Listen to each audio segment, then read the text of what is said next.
তুই তো সব খেয়ে নিলি, আমাকে একটু দে। তুই খাবি না? আরে তোমরা দুজন এখানে হাসাহাসি করছো আর আমি তোমাদের সারা কলেজ খুঁজে বেড়াচ্ছি। কেন, কি হয়েছে? কি হয়েছে মানে? আমার বান্ধবীর সাথে প্রেম করবে আর ওকে একটু সময় দেবে না? শুধু বন্ধুকে সময় দিলেই হবে? কেন, আমাদের বন্ধুত্ব দেখে তোমাদের হিংসা হচ্ছে নাকি? শাকিল শুধু আমার বন্ধু না, ও আমার ভাই। আমরা ছোট থেকে একসাথে বড় হয়েছি। আরে হ্যাঁ রে বাবা, আমি সব জানি, আর নতুন করে বলতে হবে না। কাল আমার বার্থডে, মনে আছে তো?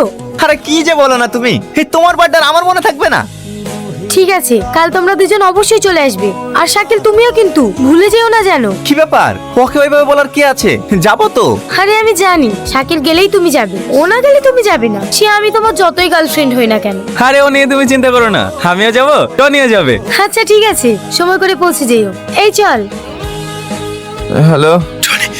টনি, তুই তাড়াতাড়ি আয় ভাই, আমাকে বাঁচা। চল বাবু, খেয়ে নেগা। না আমি খাবো না, ভালো লাগছে না। কাল রাত থেকে তোর কি হয়েছে বলতো? যখনই খেতে বলছি তখনই খাবো না বলছিস। আমার কিছু হয়নি, আমি এমনি খাবো না। তুই মায়ের চোখে ফাঁকি দিবি? তোর তো কিছু না কিছু হয়েছেই। তুমিও না। ঠিক আছে ঠিক আছে, চলো খাবার রেডি করে খাচ্ছি। যে নম্বরে আপনি কল করছেন সেটি এখন সুইচ অফ আছে। অনুগ্রহ করে এই বাবু, খাবার রেখে চলে যাচ্ছিস যে? আমি এখন আসি মা। টনি দাঁড়াও দাঁড়াও, কি ব্যাপার তোমার? দুদিন ধরে কলেজে আসছো না আর চোখ মুখের একই অবস্থা করেছো তুমি। কোনো টেনশনে আছো?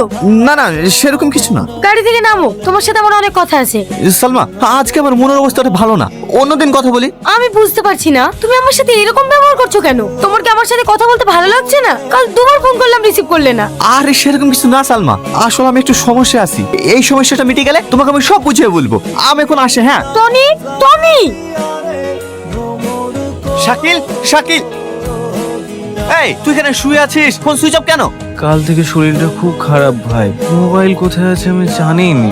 এই তুই জানিস? টনি কখন এসছো বাপ? এই কিছুক্ষণ হলো। মা, তোমরা টনিকে বলো তো কালকে আমি কোথায় ছিলাম। আর বলো না বাপ, কাল বিকেল থেকে বাবুর খুব জ্বর, সারা রাত ঘুমাতে পারিনি। আমি আর মাহি সারা রাত ওর পাশে বসেছিলাম। জানো ভাই, ভাই কালকে ঘুমের ঘরে ফুল বকছিল, বারবার বলছিল টনি কলেজে যাবি নি, টনি কলেজে যাবি নি। তাহলে কাল রাতে যে ঘটনাটা ঘটলো সেটা কি? কি ভাবছো বাপ? কিছু না। তুমি একটু বসো বাপ, বাবু জ্বর মুখে রুটি মাংস খাবে বলছিল তো, তাই একটু রান্না করেছি। বুড়ি তো টনি ভাইয়ের জন্য মাংস রুটি নিয়ে আয় তো। না না খালামা, আমি আজ কিছু খাবো না, অন্যদিন খাবো। আমি আসছি। ছাদে একা একা বসে কি করছিস? জানো মা, আমি একটা হিসেব কোনো মতে মিলাতে পারছি না। হিসেবটা এবার মিলে যাবে। এটা কার? ওটা তো আমার ছেলে। কি হয়েছে স্যার? আপনার এই গুণধর ছেলে? কিরে, বড় দাদা হয়ে গেছিস মনে হচ্ছে, হ্যাঁ? বল। বিশ্বাস করেন স্যার। সুমন, টনি তুই? সুমন ভাই, বিশ্বাস কর। কিন্তু এত বড় ব্যাপারটা ঘটলো কিভাবে? আমি তোকে সব পরে বলবো। তার আগে এটা বল। তাহলে শোন। সবই তো বুঝলাম, কিন্তু সমস্ত প্রমাণ তোর বিরুদ্ধে। ঠিক আছে, তুই চিন্তা করিস না, আমি দেখছি।